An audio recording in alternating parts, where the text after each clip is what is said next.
What are the 3 to 4 things everybody's talking this past week? The spy balloon. Oh, I'm sorry, that's 5. Spy balloon. Okay. Because actually, spy balloon was last week, so that's 5. I was like, they're still talking about this week because apparently there was other things that happened yesterday. Yeah, sure. Okay. In Canada, Alaska, and Montana. All right. Yes. Spy balloon. What else? State of the Union. Maybe? State of the Union. That's right. 3 other things possible.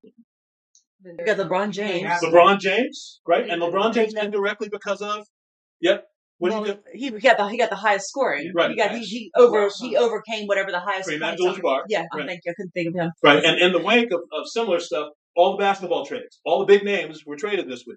Oh, I didn't know about that. That's okay. Yeah. You know the LeBron James thing. I did know that. Right. 2 more things. Okay. I think there's a little conflict going on today that might be part of a conversation. Oh, that's right. What is it? Say it. There's a Super Bowl. Right. Number 4. Mm-hmm. And number 5, we're talking about it, but it doesn't happen until next week. Valentine's Day? That's Tuesday. That's next week. You just had a mouth. I'm more like, what's next week? Oh. My kid turns 20. Yeah. Does that count? No. Yes, it does. Everybody cares about your son turning 20. Sorry, I'm trying to figure out what next week is. The latest Marvel movie release. Oh, well, okay. Oh, well, I've been totally out of the loop. I think I knew those. Ant-Man. Yeah, me and Kirsten briefly discussed that. We were out. I picked him up Friday. That's not much. No, I get it, but... There's 5 things what everybody's talking about that aren't me, necessarily. I'm not talking about Marvel anymore. It's like I have no desire anymore. Well, because I had a few conversations on the earthquake in Turkey. Yeah, but it's not a scope that everybody's aware of. But the fact that they're still finding survivors days later, sure, that was pretty impressive. Okay, that was pretty impressive. So let's say 6. Okay. So any of these subjects, I've certainly heard in our encounters over the past few days, conversations that had these 5 or 6 things attached to them. People are just talking about it. So it's interesting that you bring that up. There was actually something that came across my Twitter feed last night from Jay Warner Wallace. It was actually a link to desiringgod.com. Yeah. And it was actually a link for a class type of experience. But it was interesting what it said, that to lead up to that, it's a heck of a lot easier for people to talk about things like that as opposed to the things that really make an eternal difference. Right. So it's just interesting because you're right. We can all talk about the current events, maybe not all of them, right, but a lot of them, because even if you haven't been paying close attention, you've probably heard them in passing, correct, right? Yeah. And so people can talk about that because they're safe topics of conversation. Well, it depends. Sometimes. They're top of the Well, they're safe because you can talk about those because they're public. Even the State of the Union. Yes. You know, you can pretty much say, well, he was pretty much a bad conversation. It was a horrible thing. We didn't watch it, but we should have, just for the comic relief of it in some situations. But that almost gives you the freedom to talk about your differing point of view. Correct. Because you have that common ground footing, for lack of a better way to say it. Yes. Whereas if you try to do the Jesus encounters, that's a little more difficult, or a lot more difficult, because you don't feel as comfortable going there. You're right. You don't feel as comfortable saying, "Hey, how do you feel about Jesus today?" Yeah. You know what I'm saying? That, or more like, comfortable saying that to Sherry. Well, I was pretending that I didn't know Sherry from a hole in the wall. Okay, I was pretending that I was in the middle of the grocery store and coming across somebody. Sherry, I could say that too. Okay. Yes, but if there was somebody that I didn't know, I mean, it would be challenging, and people kind of look at you like, "Go away," you're weird. Headphones on. Or yes. Yeah, so sorry. No, you're right on with that. Is that you can almost create a conversation when you say, "Weren't those Republicans rude in the State of the Union?" Mm-hmm. Right? Or isn't it amazing they're still finding survivors in Syria and Turkey 5 days later, or whatever it was, right? Or Michael Irvin's been taken off the broadcast for the Super Bowl. What a bummer. Right. Or who do you think's going to win the Super Bowl? Correct. Can I have it end in a tie? Right. You know? So even the contradictions of the loggerheads that you can encounter with these kind of top-of-mind awareness conversation points don't create the kind of controversy that talking to people about Jesus does. Right? Because you can come in, like Ellen just said, and go, they're releasing another Marvel movie. Why don't I marvel at the fact that they're still in business. Right? You can go there because that's a kind of public domain discussion that even when you contradict someone, you're not going to go to blows, or someone's not going to cancel you. I mean, they can cancel you by writing, I met this idiot today who didn't like Super Bowl. They can write that, but at the same time, it's more easily discussable. Wow, they're still finding survivors from those earthquakes. What do you think about that? Well, I didn't even know that there was an earthquake. Yeah, there was an earthquake. See how that starts? In the line in the grocery store, right? LeBron James. Never thought anybody was going to supersede Kareem Abdul-Jabbar as the top scorer. What about that? I don't even really like the guy. You don't like the guy? It's discussable. Even if you don't like the guy, you can have a discussion that's public. And folks can write about you and try to cancel you later, except cancellation doesn't feel as personal, and maybe your employers aren't looking for you saying controversial things about LeBron James, as opposed to about Jesus, because he's a narrow-minded Messiah wannabe, right? That's a good point. Well, I think I'm going to have to figure out some way to get out from underneath my rock, because I did not know that the China balloon that we've been hearing about, that you've been hearing about, was a spy balloon. Well, we don't know. That's just it. We don't know what it was. It was spy. We know it was a spy balloon. It was recording data. Okay. We just don't know. It was recorded communication. Okay, we don't know what. Well, I didn't even know We that. know more than they let you know. Yes. didn't know. They were flying spy planes over that thing, monitoring. They were hacked into it and listened. Yes, no problem. Thank you. And plus, LeBron James, Kareem Abdul-Jabbar, I had no idea. Well, they're good people. You're better. I've actually seen Kareem Abdul-Jabbar in the airplane. Yeah. So that's anyway. He's a great. Yeah. But see, now the after effect of the first balloon being shot down is now they didn't wait for the one over Alaska and Canada, and then whatever happened in Montana last night. Don't have a clue yet. Well, the point I'm trying to get to is, number one, I really am unaware of this.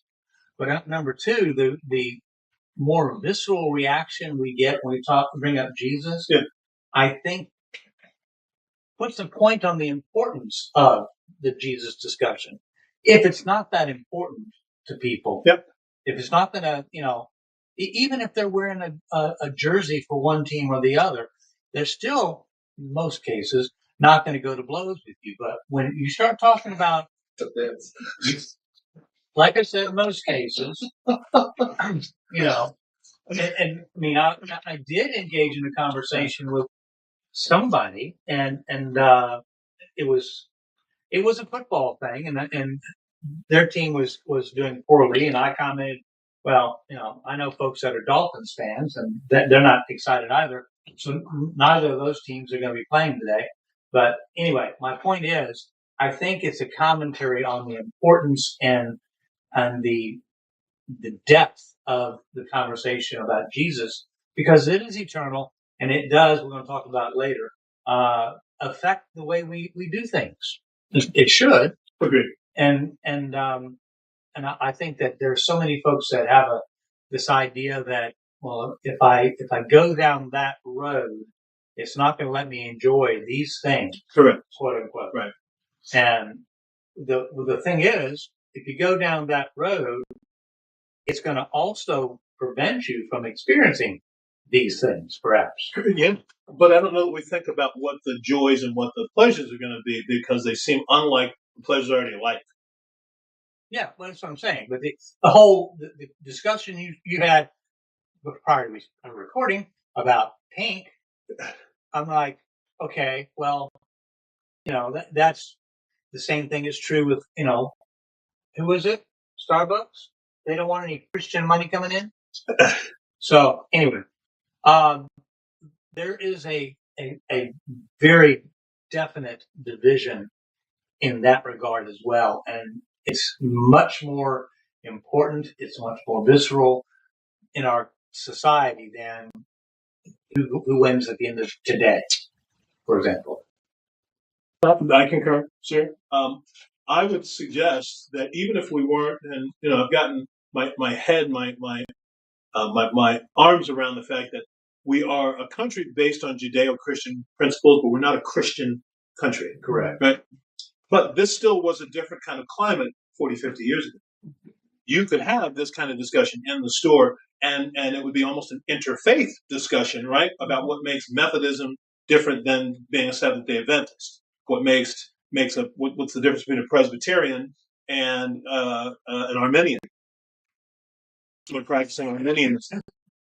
So you could have those kind of discussions where today it feels like unless you are just talking about being spiritual, everything else is off limits. True. Yeah. Thank you, Steve, for that face. Right. So other encounters or thoughts about encounters or stuff. And listen, we do this in part because of something Diane said yesterday, and I appreciate her saying this. It's rare when our worship groups not only give us the instruction as to how to do it, but then they teach us and then they ask us, what are you doing? Right? That's kind of what we're doing. So, was that yesterday? This was last week. Oh, I thought I heard you say yesterday. Well, for me. You can play back the recording. Well, I'm trying to borrow that eternality of the Lord Jesus. So, a week is like a day. There you go. And what is yesterday? It's just a day that's yester. Okay, Sarah just became the court yester. Well, it's yesterday. It's just not today. Yeah. Your hand will start hurting if you repeat that and think about it a lot more because it just. I'm just laughing. It's right, but it's. And tomorrow is the day that never arrives. It's today. But yesterday is only yesterday. So that's what happened. So please don't fall into this miasma of yuck.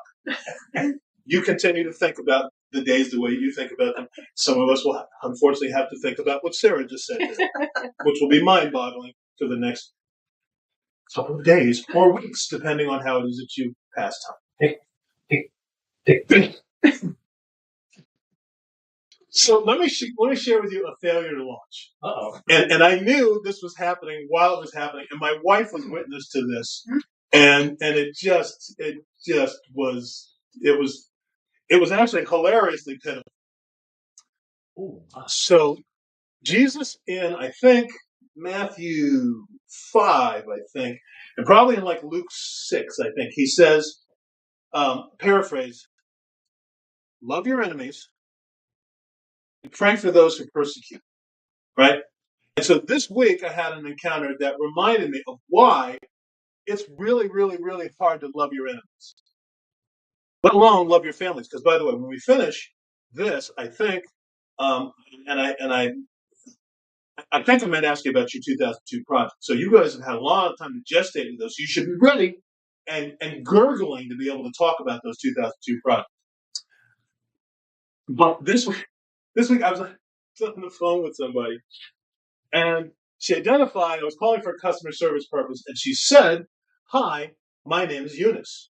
Okay, so immediately, for me, hopefully some of you know immediately where I went. Timothy and Unicate. Exactly. Okay? I'm sorry. What? Wasn't it? It's Eunice. It's not like Unicate, wasn't there? So if we're wasn't it Timothy? if Not we're Timothy. romanizing it, yes, Timothy. Yeah, If we're romanizing it, and if we're Latinizing it, it might be, but it's actually it's Greek. Oh, Whatever. I'm sorry. I Eunice. I'm so out of touch right now. I went straight to Cabernet. Wow. Sorry. That's terrible. I was with you. But you're right. Timothy's, Yesterday. Today and tomorrow. But it's not. It's just yesterday. You with us now, brother? I am. Okay. So her name was Eunice. And so that immediately imprinted on me, I'm going to revisit this. So I asked her what I thought was a fairly simple question. And I asked her, I said, if we'd like to do this, can you tell me the interval that this might work on? And so instead of the lady answering my question, she kept saying, "We can't do that. We can't do that." And I think I had the phone on speaker. So Ellen heard me interacting with this person. And so she kept saying, "We can't do this. We can't do this." But she wasn't answering my question. So I had to keep asking the question in a way that I thought I would better present that she would answer it. And so ultimately, she answered the question, but she never stopped yelling at me saying, "We can't do that." And so my wife heard me kind of getting a little bit miffed at her. Oh, no. And I wanted to revisit. Do you know you have a wonderful name? You know what your name stands for? Do you know it comes from the book of Timothy? And what's your parents' name? I was so dissatisfied with her. I just went, "Get off the phone." I didn't say, Wow. I can't wait for this phone to be over. And kind of like this, because I was thinking about this as I was hanging up the call, and I didn't think this way, but it's kind of this way. I don't care if you hear the same news about Jesus. Oh, no. You're an idiot. Because what the most pressing moment was for me right now is, you're an idiot. And so I say that to you because, folks, that thought kind of permeates a lot of our interactions, maybe not with family, but certainly with people we don't like. I'm not going to tell you anything about the good news because you annoy me. You're perturbing. You're an idiot. So, I'm not going to listen to you. right. So when the Lord says, love your enemies, pray for those who persecute you, they're idiots. And so we don't respond that way because we're hearing a sermon in church. We're going, "Yeah, brother, amen." But the point is, I'm not telling anybody I don't really like or who perturbs me that Jesus is Lord. Because you're an idiot. You find Jesus yourself, idiot. That's kind of where, after I've hung up the call, I'm looking kind of at Ellen. Ellen's looking at me and I'm going, "Yeah, no, Silent judging from Ellen. no." Ooh. Ouch. And it was almost like the cock crowing for the third time. I looked up, Ellen's looking at me, and I just down by the idiot factor. And that happened. And so that was a really bad failure to launch. But it had nothing really to do with the other person. It had everything to do with me. I just went, "You are unworthy of the pearls I'm bringing. I consider you swine. I'm not bringing my pearls before swine. Goodbye. Get a new job. Don't talk to me ever again." Okay, so just to clarify, because I was confused for a moment, but it sounds like to me that you were the customer. Yes, sir. I didn't get that before. I thought you were trying to manifest customer service. Oh no. Okay. I was looking to be the recipient of what I thought would be good quality customer service. And because I thought I got minimal, I shook the dust off of my sandals and I went, "I'm getting stepping." Okay. Plus, and I get that. Plus, if you blow up in Sheol or Gehenna, okay, maybe you learn how to do customer care then. But yeah, I really get that because Customer service is hell. But aren't we already? now you're lying about that. Like, okay. Sounds like outsourcing. Ellen says it's outsourcing your customer service. Yeah. A little different than India. Yeah, it's different. Yeah. HVAC not working out. But folks, I'm saying it in a silly and a funny way to help you recognize. Listen, the lady wasn't even my enemy. That lady was just someone who rubbed me the wrong way in a conversation for 2 minutes. And I just didn't want to give her the time of day to give her the eternal courtesy of getting through my own yuck and going, "You've got a really cool name. You know where it comes from? Have you seen it before? You know what it means?" I didn't do that to go there because I just wanted her gone. Well, quite frankly, even if you hadn't gone there, this is not any kind of prediction, obviously, but she might have thought you were trying to schmooze to get what you wanted. Oh, not with what I was asking for. Okay. I just wanted information. Oh, okay. Well, anyway, I wasn't looking for an upgrade or anything. I was looking for information. Okay. Well, the point I'm getting at is, okay, so you're not going to give me what I want, Yeah. but it might have actually changed the whole tenor of the thing, and she might have actually change too. Who knows? I agree, and sometimes I'm successful with it, so that then I get to quell me and let the Holy Spirit do the ministry. Yeah. And here's the thing. Here's ultimately what works here. And I like Gene's point. Gene says, even if you connected her with that name thing, it may not have turned out the way that you wanted it to. Watch this. And get credit eternally for making the attempt. Because the Lord looks on the inner man, and my attempt was to do kingdom business, even if it gets rebuffed. I get credit for that. Yeah, but you were less interested in that at that point, and I understand that. Right. And I truly get that. Right. And this is my whole busyness thing. I got to get this done. I got to get this done. There's an opportunity there, but I really can't stay to do that because I got someone else waiting for me. Sherry's World, Yep, kind of the same. So I get that. All of a sudden, our interests have a tyranny of the urgent, the priority change. Yes, and that's kind of what Diane's teaching is about in terms of the ruthlessness of urgency, right? But also, I shared that to recognize when Brother Gene's talking and when Sherry says, I just didn't have time for it. See, I don't have a problem with investing time or moving away from the agenda item that I'm doing. But I have a problem when I can't get information. And I think I've communicated what I'm looking for, and what I get back is less than comprehensive and less than accurate. That is where my I don't have time for you comes in. And recognizing it this week, I went, that's top road. This is a teachable moment.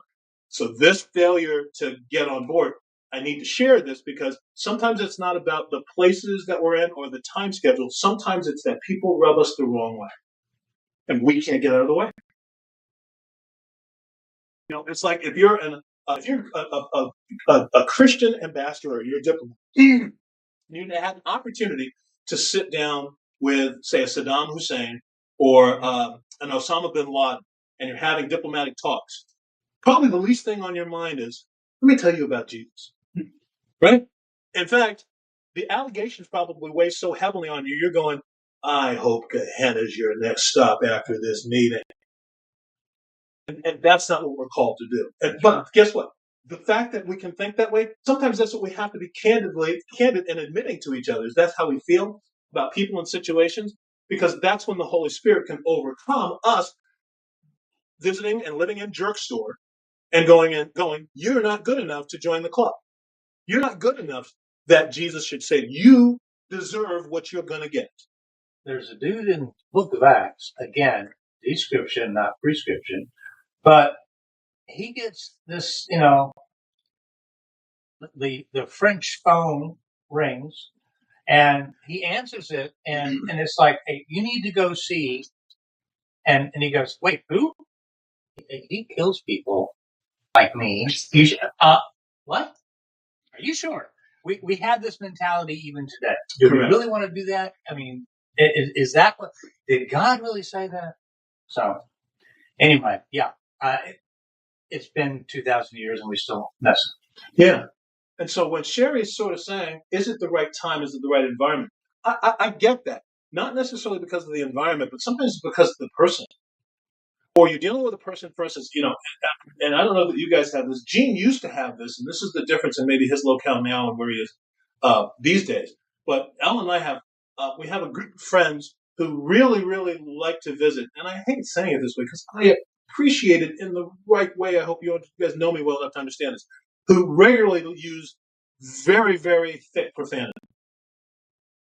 to express themselves, especially if they're angry or frustrated. And so our job right now is we're going, how do we cut through that? How do we cut through? Well, one of the ways we cut through that is we always understand what they're saying, but we never reciprocate it or go, that's the best way to communicate. So what we kind of jointly certainly pray about and we're working on is how do we then encroach eternity-oriented subjects with people who can regularly drop the F-bomb as every part of speech. Because we really like and adore in a non-Jesus way the folks. So we want them to recognize that part of the reason that they're frustrated and anxious is because they don't have a sense of eternity. They don't have a sense that Jesus saves. So our conversation sometimes twixt us is how do we figure out how to encroach upon that. And right now we're trying to do it with relationship so that they see us and they go, well, how come how come that doesn't seem to, well, because Jesus. Well, two things there. Number one, because they're using this kind of vocabulary, which is really not vocabulary, by the way, they're using it like a vocalized pause, like I just did. So that's what's happening there, and they don't really even hear themselves or the absence of it in you. Oh, they're fluent. I understand that. Yeah, so they're not pausing; they're fluent in. Okay, in cussing. So, second thing, the good news is you did not rail in that way without the vocabulary with Eunice, because that's another thing. If I get upset with somebody, I don't want to tip my hand and say, "Oh, by the way, I'm headed to heaven," because I'm not showing my Jesus side. Yeah. Okay, and that's a good thing. You didn't do that with her. No, I don't curse at people. No, I'm not talking about that. I'm just talking about just being belligerent or. Yeah, I can get louder, but then Ellen says I start using words that perhaps. Are we euphemistic here? She thinks I use very supercilious and very highbrow words that then tend to. Oh my goodness! Tend to be very. Your ire engages your secondary vocabulary. No, he uses big words. Thank you for translating. He uses big words. He uses your 25-cent words versus your 5-cent. Yeah, and that's probably typical. I can see this Which makes it more frustrating because they're certainly not getting it now. It's like, excuse me, I looked that definition up. What is that word? Yeah, That's where he hangs up with me. What did he call me? He used the words like onomatopoeia and things like that. You know, people are like, what? So, I'm letting you know I experienced this. I experienced the junk you experienced. The reason, though, that I don't share it all the time is because I try to have several opportunities to make up for the blown ones. Give us one of those. What? A good one? Yeah. Oh, got to hang out with a lady who's she's been a widow for the past 25 years. Was cohabitating with somebody a little while ago. But we met her at a wine function celebrating a vineyard being open or a winery being open for a couple of years. And she introduced herself as a big singer. And then she also introduced herself as a karaoke maven. So she invited us out to join her for karaoke. And indeed, she picked me up so that we went out to a place to do karaoke at night. And so I'm stuck in a car with her. Oh, that's terrible. Because I'm asking her about her background, etc., and she shares with me, well, I'm really spiritual. I grew up. I said, what does that mean that you're really spiritual? So in that exchange, what we found out is that the spirituality is kind of what Steve has been presenting for us a long time, is that it's based on the way I look at the world, and I try to be gentle and I try to be caring. I said, yeah, but none of that has eternal value. I said, so the two questions you need to ask yourself when you look at spirituality is, number one, what's the purpose of my life? And number two, what happens after I die? And I said, and you may be a little closer to asking certainly the second question than I might be, and you want to have questions answered about that. And I said, I'm here, my wife is here, we're available to be able to talk with you about what that looks like. Not only what does your life mean and your purpose in your life, but what happens afterwards. And you got to look hard. Any response to that? She didn't kick me out while the car was moving and suggested that we'll have opportunities to get together again. Now, I already threw out the gauntlet, so guess what? I can kind of anything goes, as Cole Porter said. I can say stuff now because I said some of the hard stuff. So that happens a lot more often. But I don't want to tell you guys that because we need to get comfortable with the training wheels and then go to a trike and then go to the banana bike so that we ultimately can ride the great mountain bikes. Yeah, that was actually backwards for me too, Sarah. The training wheel? No, it should have been trike first, then training wheels, and then. Okay, sure. Why not? Okay, sure. Okay. So it happens. And look, folks, part of the reason I'm sharing this with you is the more you do it, the more easily you're able to rebound from being rebuffed. or the more easily you're able to rebound when you blow it miserably. Because then it just turns into a story. And sometimes when the cockcrow things happen and your wife or your spouse is looking at you and you just blew it, you get to go, yeah, you saw it. Yeah, you saw me crash and burn. Yeah. And it's hilarious. That really happened. Understand? Yeah. Now, you may not have a second chance to make a first impression with that person because it's customer service that way. But now you're going to think about those encounters differently. It's almost like when you get caught for speeding.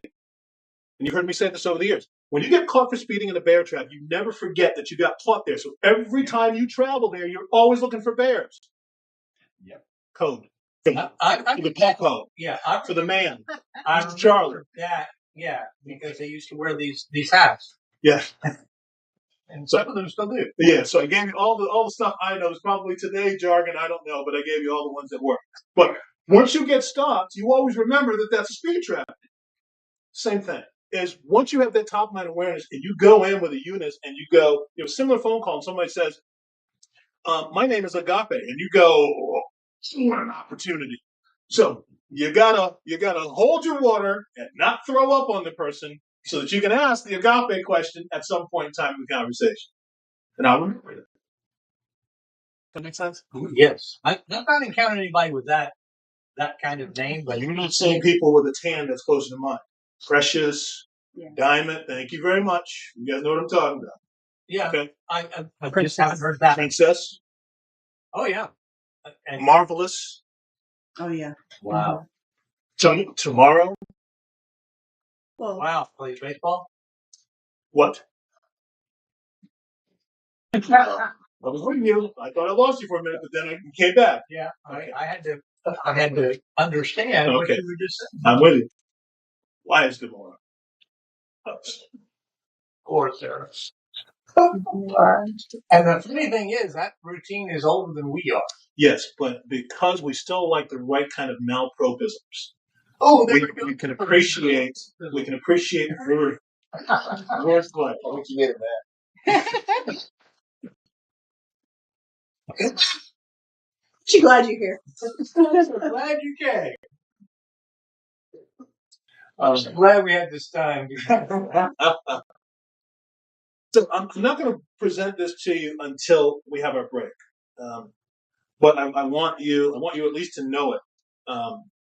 So this, It's like a letter. it is. It's a handwritten letter. It is. You don't see those very much anymore. Correct. It's on paper. It is. And it's very nicely written. It is. Sorry, I'm fascinated. Yes. I thought you might be because Fascinated. right, all of those things, the penmanship, it's on ledger paper. Yeah, and you can read it. It's readable. Someone took the time to write it.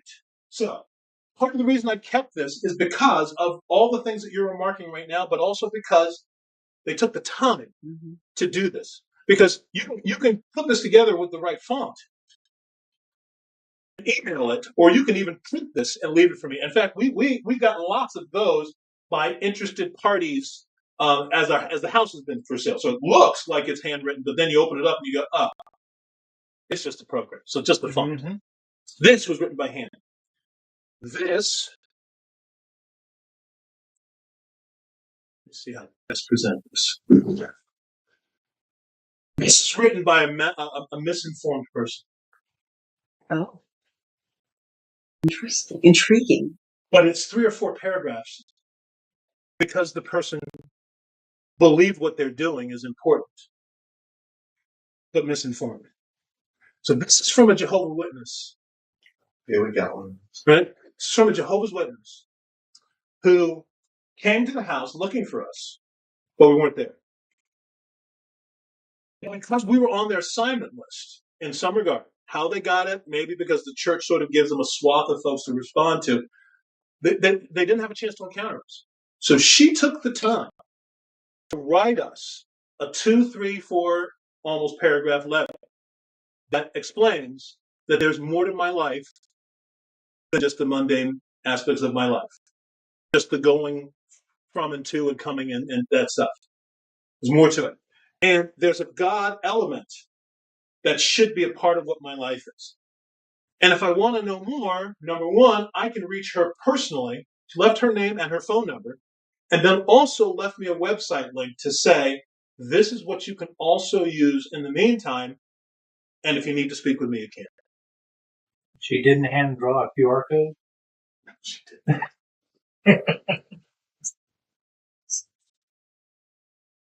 Well, she wasn't telling you something you didn't know for sure, because all of what you just said, we have sound. But Sure. She went above and beyond than what we often do, and maybe that's your point. Here's the point. She doesn't know.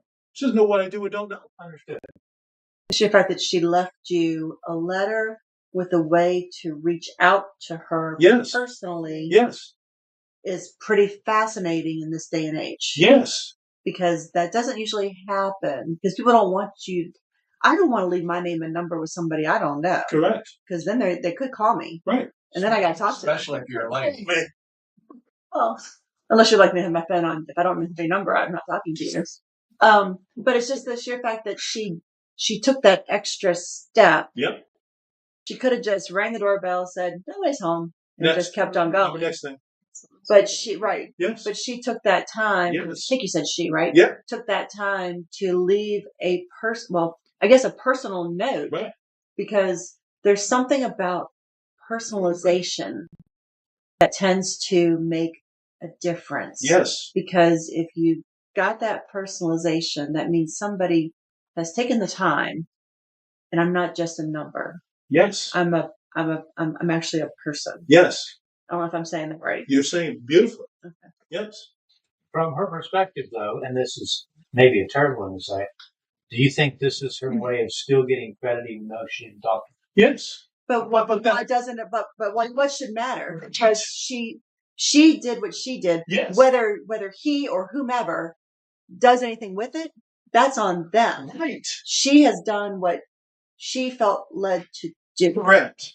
So I think you're trying to say, why don't we feel that same calling, Yes. that same thing, that even if the opportunity doesn't present itself, you've made something with it. Yes. Okay. That's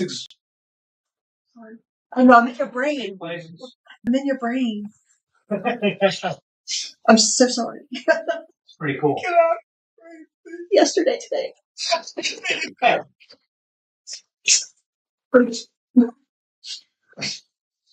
That's exactly the point here. Is I would like to believe in reading this that this young lady has a relationship with Jesus, right? That she's not just following the dictates and the tenets of what Jehovah's Witness is all about, because it's got a lot of cultism that's attached in a similar way to Latter-day Saints. But I would like to believe that this young lady is a Jesus believer. Because look, folks, there are going to be Latter-day Saints, there are going to be Mormons, there are going to be folks across different religion lines that have relationships with Jesus in spite of the fact that they are false teachers and false teaching, right? And when I read this, that's where my heart goes for this lady, because this is exactly what we should be doing. This is the kind of stuff that when we're in a neighborhood, doggone it. Okay, so you're stuck in your house, and I imagine Gene is kind of like, maybe in the Flintstones era, where not only is he, he's not even in the Flintstone or the Ruggles house, but he's in a cave. But in the cave, he has a computer and a printer. No printer. But he does have a printer, and it's got like a pterodactyl And a cell phone. right, and a record player that has like a pterodactyl that plays the record. So this is the cave Gene lives in. And he never can come out because Gene is the wise old hermit that people come to, and they ask him for information, but he can't leave his cave. What Gene in the cave can do is write out the letters and print them on the pterodactyl printer, right? And put them at the roof of his cave and ask someone to deliver them to the Rubbles in the Flintstone houses. The pterodactyl delivers them. Yes, or the stork, the prehistoric stork. Sure. Because this is how, if you don't have those purposeful, community, meaningful interactions, this works too. Here's why. This lady actually is asking for an encounter. Whether it's one that's just audio or even in person, she's invited me to reach out to her about this. She's opened the door for you to go, why do you think like that? Yeah. And then let me tell you why I think like I do. Yeah, and not over Facebook. Right. Not posting it on some platform where a bunch of likes and dislikes happen. If I like and dislike, she's inviting me to do it to her face. Whether with an audio interaction or something in person. Like, this is the kind of stuff we can do, especially when we're in a neighborhood, right? We don't leave the neighborhood. Go and drop, especially if you kind of have a passing or a cursory development relationship with your neighbors. Drop a neighbor's doorstep. Let them know what you stand for, and look for an opportunity to have an encounter. Because here's why. And seriously, again, the eternal credit gets credited to your account when you go and tell. Now, you get probably some extra credit and extra crowns when you can make disciples and baptize them in the name of the Father, Son, and the Holy Spirit. But going and telling is what we're supposed to do, Acts 1:8. This lady did her best to go and tell, didn't find us available, and still told us. I find this remarkable. And so during the break, I'll have it available for you guys to read. So what happened? She's Jehovah's Witness, so I already know the tenets of how she operates, but I may call her and thank her for the attempt. Okay, And ask her, do you know Jesus the way that I believe we are to know Jesus? okay. That was my question. Is how old is that letter? January 2020. So it's Okay. recent. Yeah. So my question is, what have you done with that? Is I guess. I appreciate. I'm rubber, you're glue. Whatever you say bounces off me and sticks to other people. I love it. Yeah. So hopefully this doesn't get decimated as it gets passed around. And you guys take a look at it, because then I'll take a look at it, and then I'm gonna call her up. Actually, she actually left me her post up. I'll call her up and say, "Do you know the man from Galilee?" Hmm. I'm impressed by this. And folks, that's just another piece of low-hanging fruit for us to consider, especially in this day and age of remote working, of I don't see anybody, I don't leave my house, the cave, I can't go past the cave door, and you need the pterodactyl to deliver the packages that you type up.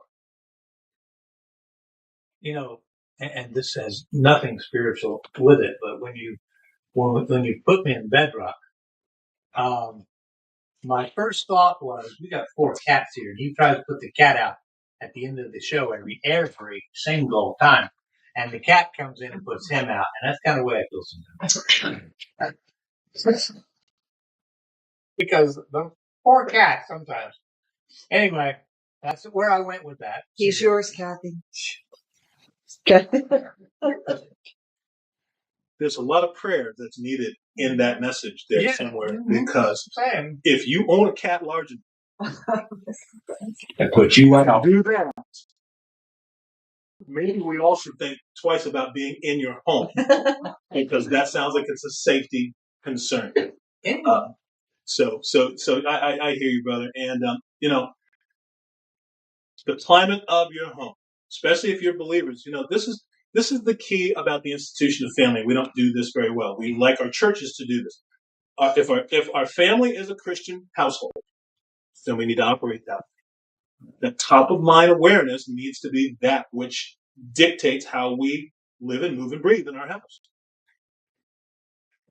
It gets so easy to let the other activities of our life take over the household, that then even moving out of our household as individuals is either something that's not regular for you because we got so much stuff to do about the household, or you do it really well because it's a break from the cat putting you out of the house. And it's a saber tooth, I think. Isn't it a saber tooth? Yeah, that's a big kid. Oh my gosh, I'm getting scared right now thinking about that. Oh. In bedrock, twist, twist, twist. Sorry, that's the episode where Fred becomes a rocker, and it's like he's Elvis. The fact Scary that you know the names. Yeah. I try. It's when Sarah gets to occupy my mind that sometimes the stupid leaves, and I can just think about things like the concept of yester and tomorrow. So, other encounters perhaps that are top of mind for you, that are things that you want to talk about, that are Jesus oriented. All right, so let's begin it. Let's do this. Because I had that last question that was centered on suicide and suicidal ideation. And you know what? I think we'll talk about that in the course of where we're going. Maybe we won't pull out scripture for that, because it's not getting any less popular, folks killing themselves. In fact, you almost read almost daily some celebrity kid is dead, and typically it's kind of suicide. You can read between the lines when you read that they're 21 to about 30 and no cause of death has been presented. That's usually one of those kind of suicide notes. But because they're also trying to color suicide right now, you guys realize, right? They're changing. You can't say death by suicide. That's not popular language. What do you say? That they took their life. Yeah. Right? Because death by suicide is pejorative. Makes us think it's not politically correct today. So they want to glorify the fact that it's okay for people to take their own lives. And you've seen some of the Slack articles this week, folks. Whether Steve is posting something to have you take a look at some video presentation in the news of the day, or churches are going, bring it on. We like drag. We like getting comfortable with the community here. We're just trying to show Jesus' love for everybody. Coming to a worship group near you. And then he posted the other one this morning. I don't know if Didn't you've see seen that one this Yeah. So, that was really encouraging. I saw this today. There's a college in Kentucky, and it's a private Christian school. It has about 1,600 kids. And on Wednesday, they have their chapel service. Yeah. And the chapel service, they were talking about Romans. And at the end of the service, there were students who still just started hanging around. They stayed. Yeah. And so then the gospel choir that they have stayed. And they started singing, worshiping, praying. And they've been there since Wednesday. Yeah. They're still doing it. 70 plus hours And right people are now, people are driving there from places like Michigan and North Carolina, and they're joining them. And so, and they'll be there for 4 or 5 hours, and then maybe a different group will come in. Yeah. But it's ongoing work. There are people giving testimonies. Yep. There are people, and I watched some videos this morning because I just heard about it today. Right.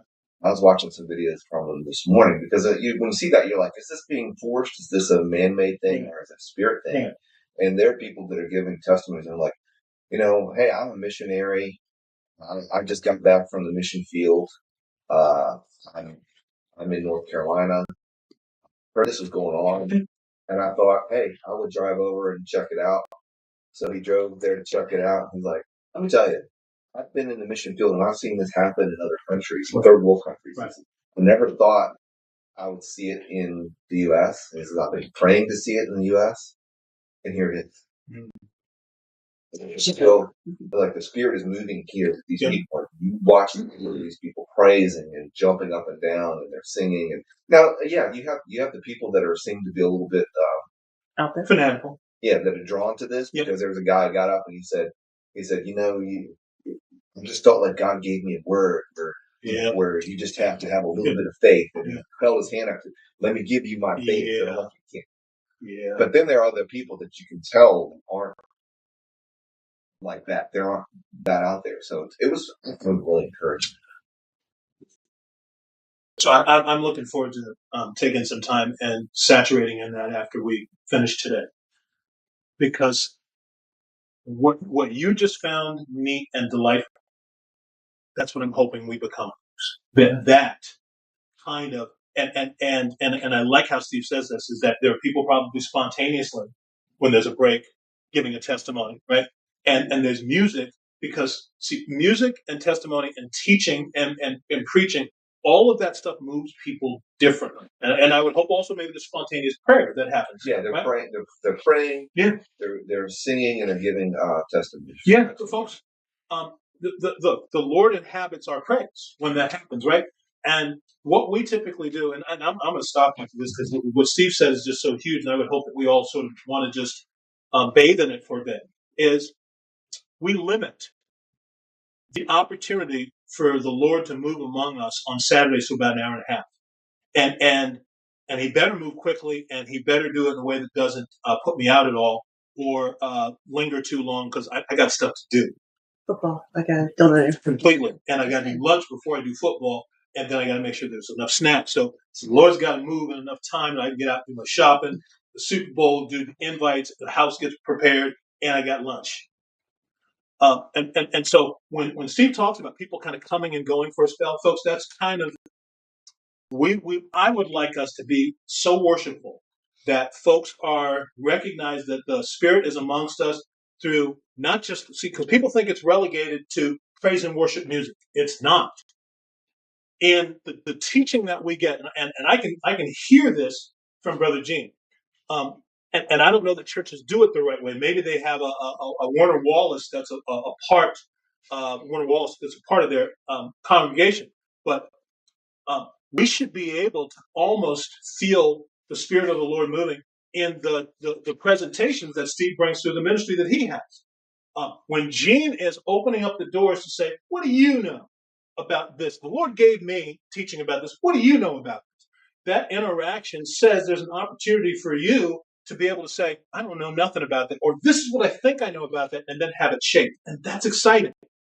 When we pray together and recognize it's not just this discourse that's a neat, fancy word that frightens us, but it's really a conversation and a relationship that in some ways is made public that used to be maybe only private. That should be exciting for us.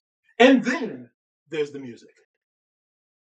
Right? And the cool thing, and I like that Steve said this, it should be ongoing so people can come and go. And when I hear that, I believe from a descriptive standpoint, not prescriptive, but maybe we need to borrow some of this prescription. That's what was going on in the first century church as the church was growing.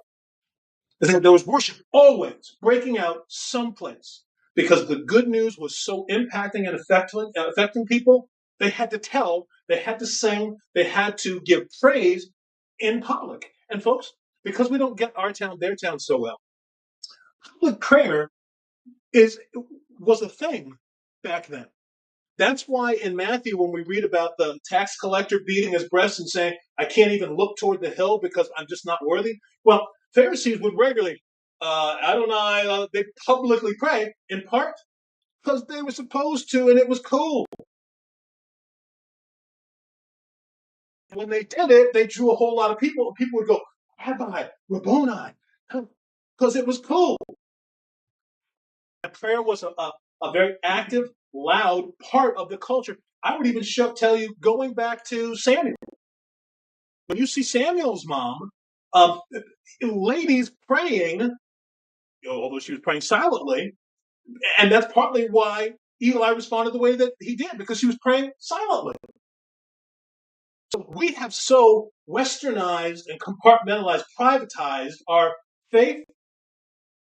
Hide it under a bushel. Yes.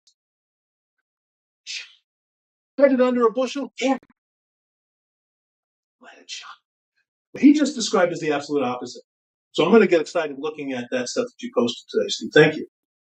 That's what our churches should look like, as opposed to one, come on, see the drag queen, see the raging people shacking up together, see the people stealing left and right, see the murderer. Everybody's good. All's well that ends well. It is. There's a couple of things that come to mind with the whole thing here. Number one, the name of the school is Asbury. Mm-hmm. And if that means anything to you, he was one of the original colonial days circuit riding preacher. Mm-hmm. Okay. Presbyterian, I think. Presbyterians were really good. Yes. And then secondly, when revival actually began in a place called Manhattan, there was a guy, I want to say his name was Horace Greeley, was riding around lower Manhattan in a horse and buggy back then, because that's the fastest they traveled. And he was checking out how many people gathered in various churches to pray. This is a much slower world. But he was able to count, like in lower Manhattan, 15,000, 12,000 men gathering at lunch in the financial district. Okay. And that might make sense, as Mr. Greeley was a reporter, mm-hmm. looking to accurately present those facts for folks. Mm-hmm. Sure. So this is really, it's the third thing that comes to mind is I learned that my niece was sent to Greece for her work. And the thing I couldn't get my head around was strictly a time zone thing, because you almost can do whatever you need to do virtual. And so I wonder what a virtual revival would look like in our world. If they set up something at Asbury that's streaming, like you would, a new panda coming into the world, or there was a thing years ago where you could watch tune into the channel and watch, I don't know, manatees, something like that. I think there's actually even a manatee channel down in Florida. Anyway, the point I'm getting at is I wonder what will happen when we start saying, okay, this is what's happening here. You can be apart from thousands of miles away just by tuning in. And the Lord is not isolated. No, you're right about that. And I think as we more streamline and define our production, our logistics, even our worship and our liturgy, how we run through things, I would like us to have that impact so that people who can't, like a Chris almost, people who can't connect know that by connecting, they're going to be encouraged to go and do, go and tell. And folks that don't know who Jesus is are going to be impacted, and the impact it gets to be, after you keep saying it, it just winds up having a weird physical to it. Are going to be influenced to say, I want to know more about this Jesus, about God, about the Holy Spirit, in part because they find these people so interesting that they're engaging and indulging in this way. That would be my hope for us as we have a different and an evolved platform that's web available. So yeah, you're right. The Lord's not limited, but I think we need to first take a look at our Jerusalem and Judeas. And we need to be concerned about Samaria and the uttermost parts of the world. But and that's why our mission is both local and global. When we get it right, and we're still a work in progress. We're figuring out what all those pieces are. But I would like our reports to almost be what Steve's article looks like, and not that the Spirit is there on a temporary basis. That it's always there as people gather, because that's kind of what the Lord promised. And then we're just putting that into practice. That's exciting. It is. All right, so before we close down shop, because we've got a couple minutes left, and this would almost seem like, I think that guy's going to have a sympathy episode. He's going to pass out again because we're ending early. And it's not that. He wants to talk about their 2022, at least beginning project. 2022 project person. Want to hear it. And we only have maybe time for one person to start. So, not you pick who that's going to be.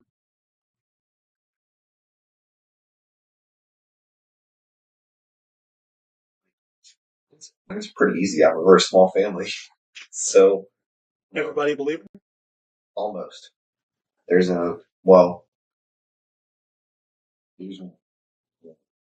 yeah. Well, there was three, but she passed away. But she constantly felt that Jesus was a myth in her. What? No matter what. She not? Was she not? A cousin. Okay. She passed away shortly after my father did. Yeah. And then I have one that is. She kind of seems like she knows a little bit about church, and she's occasionally gone, and she'll come down and go with my mom sometimes. Yeah. But I'm not really sure. I've had discussions with her when I've seen her. It's like she knows the right words. You know what I mean? Like so I'm not sure. And her daughter, I definitely know, is not. But every time I hope to have a chance to talk to her, I only see her holidays and whatever. She's very, she's gone through a divorce. She hangs out with friends a lot. She drinks a lot. Yeah. But every time there comes a place where she's going to gather with family, there's always like one holiday, like her son was sick. Yeah. They actually came and then left because he was sick, and then the other one they just didn't come home. Mm-hmm. So I haven't had a chance to do anything with that. And I did take a shot with my family in general at the funeral. Yeah. Not that anybody approached me, but give it a shot. Okay. So with the couple of folks that you're mentioning right now, what are their relationships here? They are cousin. Second cousin and daughter, her son. Okay. It's 8.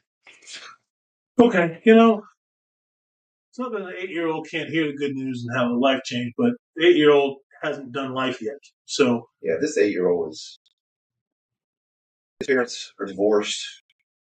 His mom shuffles him off to his grandmother consistently shuffles him off.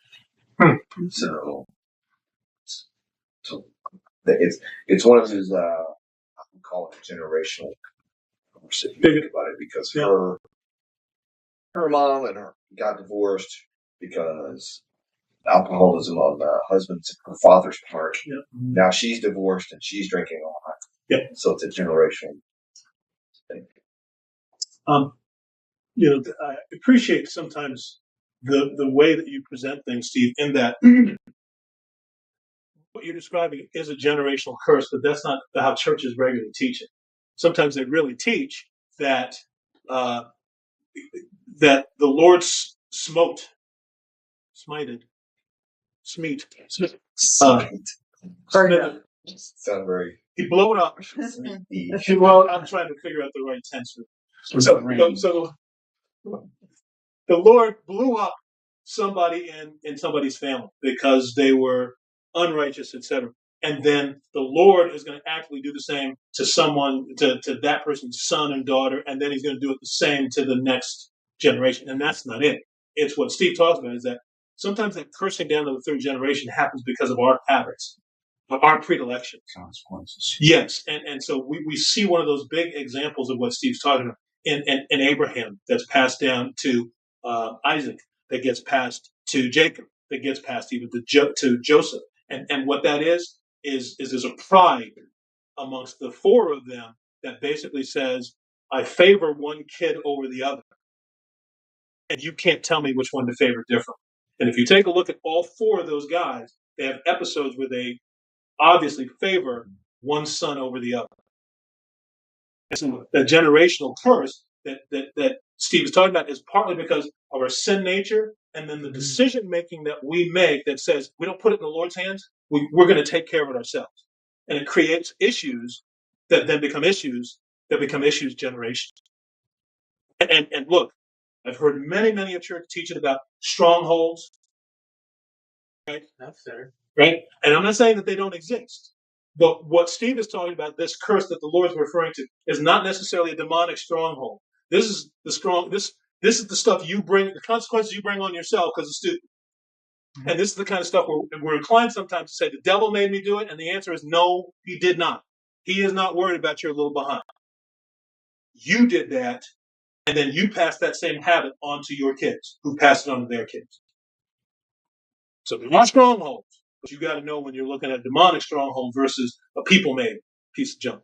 And that's why sometimes the adversary doesn't need to worry about us, because we spend so much time getting in our own way. That's not good for him. Thank you. How's stuff to start? To end with? That's an easy one too.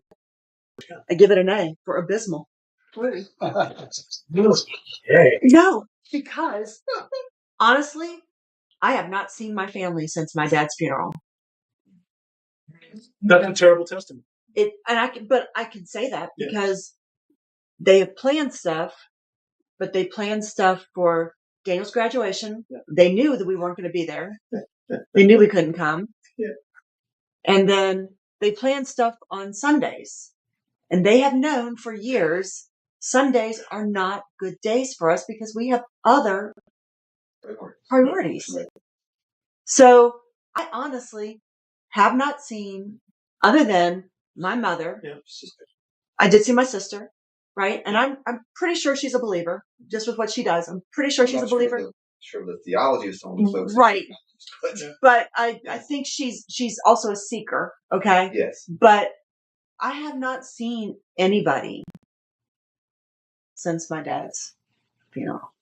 And so that's why I give myself the A for abysmal, because they plan stuff, and either A, we don't get invited, or B, we don't hear about it till much later, or it's Daniel's graduation. Oh, that's right. I knew there was something on that day.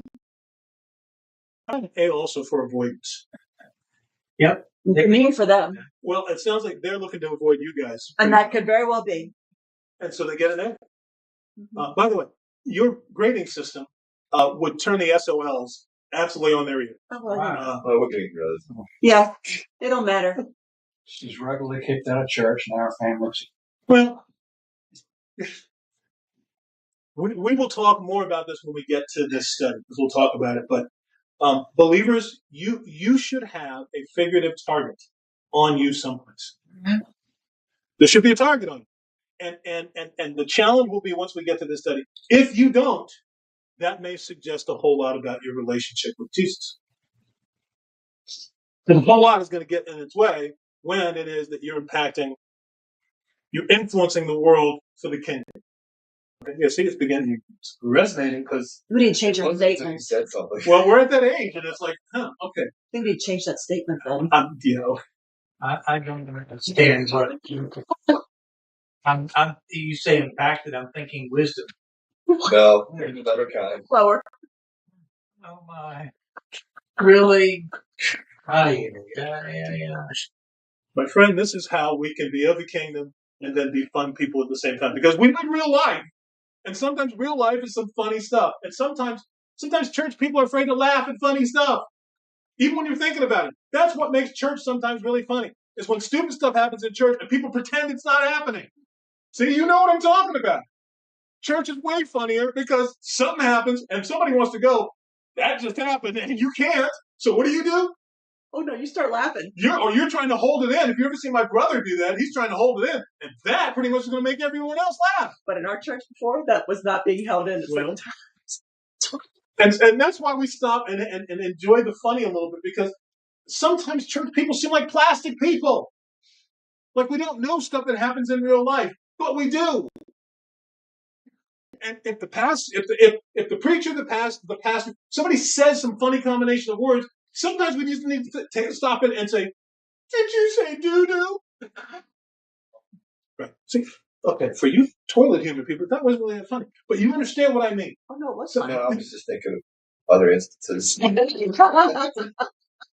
And so that's why we stop and remark about that, because that's what makes us, in some ways, people that are remarkable for the regular world, everyday peoples, that we know what life is, and yet we also are looking forward to eternity. We know what kind of junk experiences that we have in these bodies, in these tents, and on this planet. So let's just sometimes acknowledge the funny and the stupid and keep on getting up ground for eternity. So thank you for the wisdom, team. And I appreciate Steve for helping you to realize sometimes it's the nether regions. Yeah. That's the best way I can say that. Did I come close? So I'm going to pass this around. Please do not crush this so you can read this. By the way, the suggestion may be, and I don't know for Steve so much, because maybe Steve's family is smaller, but Sarah has kind of a sprawling family through steps and subdivided and cousins twice. I'll pretend I'm the only person who say that. And from the structure that's tangentially aligned to the original family line. So, folks, I'm taking great encouragement from this. Because one of the things that we're going to do is down at the beach is Al and I were going to open up a Bible study one night and invite the neighbors. But the way that I thought I would just invite them by going and telling them and putting a note on the bulletin board. But I'm going to actually write one of these. It won't be handwritten for all the neighbors, but it'll look like it's handwritten. I'm going to drop it on the people's door, their mantles, and say, "Come on, hang out." I don't get scores necessarily on my effectiveness. I get scores on my intent. And hopefully I'll have some opportunities to teach, help people become believers in Jesus, baptize them in the name of the Father, Son, and the Holy Spirit, and say, this is what the Lord says to do, not that stupid stuff.